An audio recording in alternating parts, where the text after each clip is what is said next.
Let's continue unbox Blockies Kamen Rider Starlight version 3 yang kita akan buka kotak nombor 2 pula. Okey. Kotak depannya.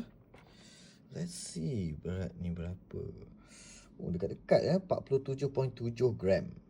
Dalam ni ada 2 blind bag seperti biasa, and kita akan buka bag yang bit flat out sikit untuk tahu dapat siapa. Okey.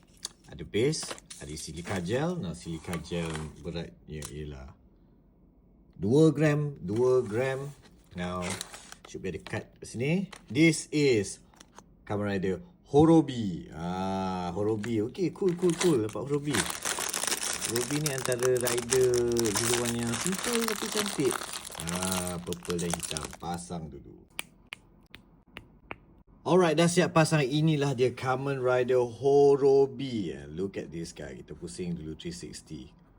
Simple looking guy, tapi dia memang cantik. Dalam cerita dia memang cantik dengan dia punya Force Riser punya belt tu kan. And look at diri dia. Look at the eyes semua purple dengan gun metal greyish macam tu.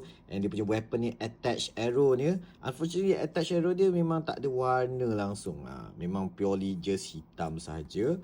Apart from that, the detail nampak tu dekat sini very texture ni, bukan just printing texture even sampai ke belakang ni pun cantik this guy. Another beautiful collection. Alamak, tercabut dekat dia punya bahu ni kan. Ada berapa? Itu bisa dipasang balik. Another beautiful collection untuk 01 punya series. So what do you guys think about Kamen Rider Horobi? So dengan the addition of Kamen Rider Horobi, 4 dah dibuka, 5 lagi kotak tinggal. Which one nak dibuka next?